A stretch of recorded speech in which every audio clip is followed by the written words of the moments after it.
नमस्कार सगळ्यांना, स्वागत आहे परत एकदा सर्वांचं आपल्या आवडत्या चॅनलवरती. तर JNMच्या बेसिसवर सार्वजनिक आरोग्य विभाग म्हणजेच DHS असो किंवा DMER असो, या विभागामध्ये अधिपरिचारिका किंवा नर्स मिडवाईफ या पदासाठी तुम्ही जर तयारी करत असाल, तर तुमच्यासाठी आपण दररोज या ठिकाणी नर्सिंगचे जेवढे महत्त्वाचे आहेत तेवढे सर्व विचारलेले प्रिव्हियस इयरचे क्वेश्चन, त्यासोबत एक्सपेक्टेड क्वेश्चन, असे सर्व क्वेश्चन आपण या ठिकाणी पाहत आहोत. तर त्याच सिरीजचा आज आपण तिसरा भाग या ठिकाणी कव्हर करणार आहोत. सो वेळ न गमावता पाहूयात पहिला प्रश्न. त्या अगोदर नवीन असाल, सगळ्यात पहिलं सबस्क्राईब करणं तुमचं काम आहे. कारण का इथं अगदी मोफतपणे अगदी व्यवस्थित दर्जेदार तयारी तुमची या ठिकाणी करून घेतली जात आहे. बाकी परीक्षेसंदर्भात काहीही समस्या असतील तर अवश्य कमेंटमध्ये तुम्ही विचारपूस करू शकता. त्यासोबत 2 महिने झालं जवळपास संकल्प नावाची बॅच आमच्या टीमनं चालू केलेली आहे, ज्यामध्ये दररोज तुमचे नर्सिंगचे 1 तास लाईव्ह क्वेश्चन त्या ठिकाणी आपण डिस्कस वगैरे करत असतो. सो ज्यांनी कोणी जॉईन केली नसेल, जॉईन करून घ्या. त्या संदर्भात तुम्हाला माहिती वगैरे मिळून जाईल. डेमो PDF ओरिजिनल त्यासोबत काय काय आहे, ओके, सर्व माहिती तुम्हाला मिळून जाईल. सो ते ज्यांनी जॉईन केलं आहे त्यांनी स्किप केलं तरी चालेल. बाकी ज्यांनी जॉईन करायचं आहे त्यांनी सगळ्यात पहिलं व्हिडिओ वगैरे पाहून घ्या. सो पाहूयात पहिला प्रश्न काय म्हणतोय, की नवजात बाळाच्या त्वचेवर जन्माच्या वेळी असणाऱ्या पांढऱ्या चीजसारखा जो काही पदार्थ असतो त्या पदार्थाला काय म्हणतात. तर पाहायला गेलं, लक्षात ठेवा, जो काही हा पांढरा चीजसारखा पदार्थ असतो त्याला म्हणतात वर्निस केसिओसा. ओके, लक्षात ठेवा, नोट डाऊन वगैरे करून घ्या. जो की हा जो चिकट पदार्थ असतो तो गर्भाच्या अंगावर वगैरे असतो, जे की त्याच्या त्वचेचं रक्षण वगैरे करण्याचं काम त्या ठिकाणी करत असतो. ओके, बाकी पाहायला गेलं, लुनेगो कशाला म्हणतात, तर जे काही लहान बाळाच्या अंगावर बारीक बारीक केस असतात त्यांना या नावानं ओळखलं जातं. त्याच्या व्यतिरिक्त ॲम्निओटिक फ्लूइड सगळ्यांना माहिती असेल. जे काही बाळ गर्भात असतं तर गर्भामध्ये जे काही त्याच्या भोवताल पाणी असतं, गर्भजल, त्याला आपण म्हणतो ॲम्निओटिक फ्लूइड. हे मोजण्यासाठी AFIचा वापर त्या ठिकाणी केला जातो, ॲम्निओटिक फ्लूइड इंडेक्स म्हणून. ओके, त्याच्या संदर्भात ऑलरेडी बऱ्याचपैकी माहिती तुम्हाला मी दिलेली आहे. लाईव्ह वगैरे असतं यूट्यूबला सुद्धा 3 वाजता. सो जॉईन वगैरे करत जा. बाकी ब्राऊन फॅटच्या संदर्भात बोलायला गेलं तर शरीरातली जो काही गर्भ असतो तर त्याच गर्भाच्या शरीरातली एक फॅट असतं किंवा चरबी आपण ज्याला म्हणतो, तर त्या चरबीला ब्राऊन फॅट वगैरे म्हणतात. आणि ही चरबी नेमकं काय करतं, तर बाळाचा ज्या वेळेला जन्म होतो तर जन्म झाल्यानंतर त्या बाळाला उष्णता देण्याचं काम ही चरबी त्या ठिकाणी करत असते. ओके, सो लक्षात ठेवा, याच पद्धतीनं ओव्हरऑल विश्लेषण आपण डेली संकल्प नावाच्या बॅचमध्ये करत असतो. आणि ही बॅच तुम्हाला एकदाच फी पे केल्यानंतर पूर्ण सिलेक्शन होईपर्यंत तुम्हाला मार्गदर्शन करण्यात येणार आहे. तुमचे काहीही डाऊट असतील तर तुम्ही मला, हा माझा नंबर आहे, या नंबरवरती तुम्ही बिनधास्तपणे संपर्क करून बोलू शकता. व्हॉट्सअपला SMS करून काही विचारपूस असेल तर करू शकता. ओके, सो लक्षात ठेवा, याचं उत्तर हे असेल. त्याच्या व्यतिरिक्त दुसरा प्रश्न काय विचारलाय, की एखादी ओळख असलेली व्यक्ती बदललेली आहे असा मानसिक भ्रम होणे. म्हणजेच बघा, समजा एखादी जवळची व्यक्ती, कुणाचा तरी भाऊ म्हणा किंवा पती पत्नीच्या नात्यामधलं एक नातं समजा, किंवा आई वडिलांपैकी आई असो वडील असो, तर त्या व्यक्तीला काय वाटतं, की समजा एखाद्या व्यक्तीचा जोडीदार असेल, पती असेल, तर एखाद्या स्त्रीला वाटतोय की माझा पती बदललाय. अशा टाईपचा तिच्या डोक्यामध्ये जो काही मानसिक विकार येतो त्याला काय म्हणतात, कॅपग्रॉस सिंड्रोम. ओके, हे मेंटल हेल्थ नर्सिंग संदर्भात असलेला हा PYQ आहेत. ओके, PYQ म्हणजे महाराष्ट्राच्या परीक्षेतलेच नाहीत, ओव्हरऑल पूर्ण भारतामध्ये नर्सिंगच्या ज्या ज्या एक्झाम झालेल्या आहेत त्या सर्व परीक्षेतले PYQ जरी केलात तरी तुमचा 60 ते 70% अभ्यास कंप्लीट होऊन जाईल. ओके, तीच सिरीज सध्याला चालू आहे.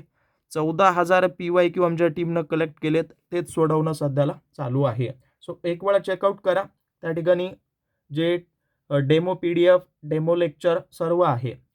असू द्या, कॅपग्रॉस सिंड्रोममध्ये काय होतं, की एखाद्याचा जोडीदार, माझा पत्नी किंवा माझी आई किंवा माझे वडील बदललेत, जे ॲक्च्युअलमध्ये आहेत ते नाहीत, दुसरी कुणीतरी बनावटी व्यक्ती आली, असं ज्या वेळेला मानसिक भ्रम होतो त्याला म्हणतात कॅपग्रॉस सिंड्रोम. ओके, बाकी बघायला गेलं फ्रेगोली सिंड्रोम. फ्रेगोली सिंड्रोम म्हणजेच काय, एक पद्धतीनं एकच व्यक्ती आहे, ओके, एकच व्यक्ती आहे ज्याला आपण बहुरूपी म्हणतो बघा, बहुरूपी.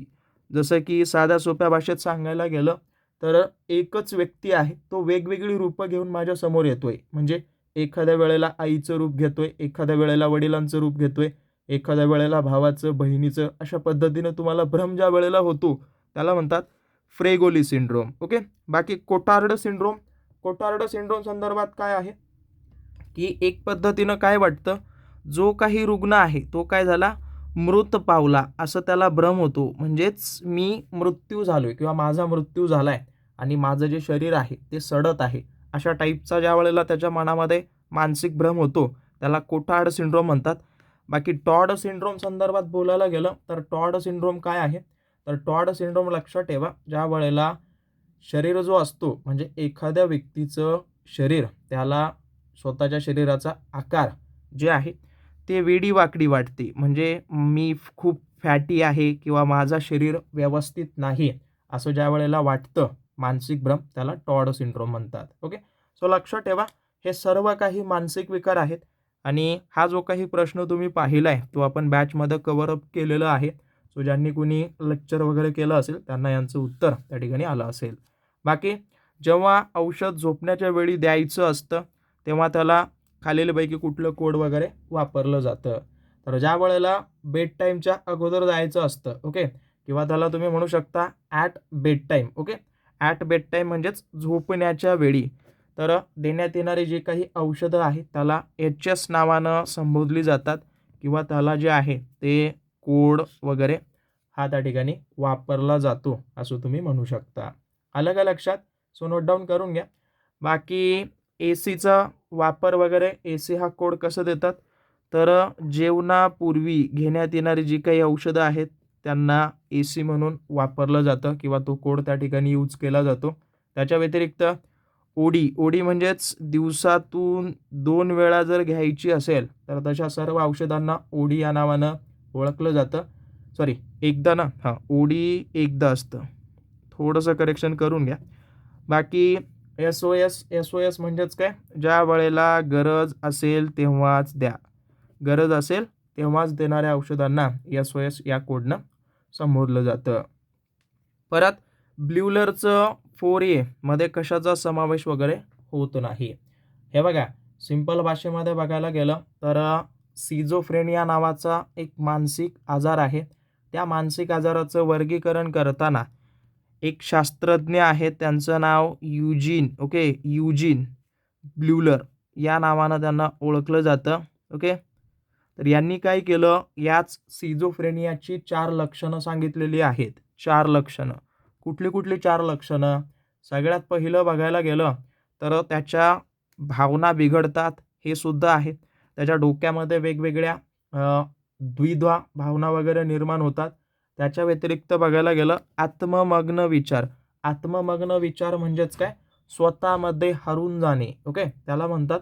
आणि चौथा जो आहे तो हा श्रवणभास नसतो, त्याला कुठलाही श्रवणाचा भास वगैरे होत नाही सिझोफ्रेनियामध्ये. तर चौथं नेमकं काय होतं, तर त्याची जी काही विचार प्रक्रिया आहे, ओके, विचार प्रक्रिया ती काय होते, बदलते, असं तुम्ही म्हणू शकता. तर हे 4 प्रकारचे लक्षणं या आजारामध्ये दिसतात, त्यालाच ब्ल्यूलर 4A त्या ठिकाणी म्हटलं जातं. आलं लक्षात? सो नोट डाऊन करून घ्या. अशाच पद्धतीचे प्रश्न जेवढे होतील तेवढे करा. बाकी सबस्क्राईब वगैरे केलं नसेल तर अवश्य करून घ्या. बाकी नॅशनल ग्वायटर प्रोग्राम कधी सुरू करण्यात आला, तर हा जो काही प्रोग्राम आहे तो 1962 मध्ये या ठिकाणी सुरू करण्यात आला. ग्वायटर म्हणजेच गलगंड नावाचा जो काही आजार आहे तर त्याचं निर्मूलन करण्यासाठी हा प्रोग्राम वगैरे सुरू करण्यात आला, ओके. सो लक्षात ठेवा. बाकी हा 1962 मध्ये सुरू झाला आहे, याचं नामांतरण नंतर झालं.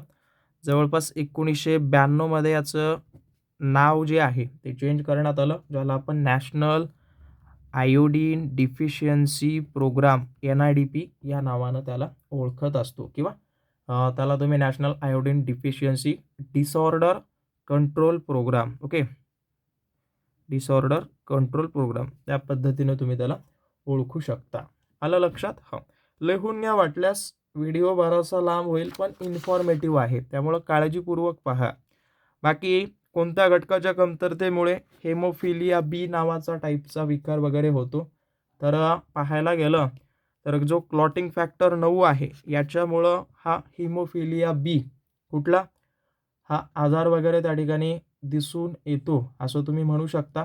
बाकी पाहायला गेलं तर फॅक्टर 8 मुळं ओके 8 मुळं हिमोफिलिया ए या ठिकाणी होतो.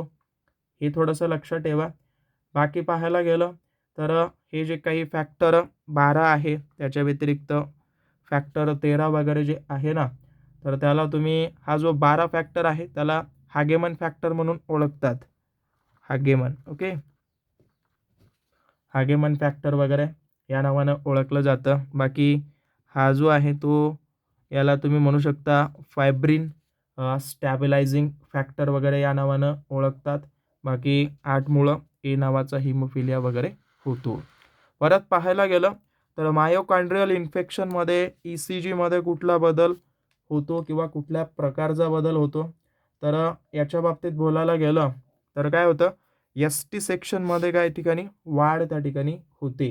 ज्यावेळेला मायोकार्डियल इन्फेक्शन म्हणजेच हृदयविकाराचा झटका ओके आल्यावर ज्या वेळेला तुम्ही ECG काढता तर ECGमध्ये काय आढळून येतं एस-टी सेक्शनमध्ये वाढ त्या ठिकाणी दिसून येते.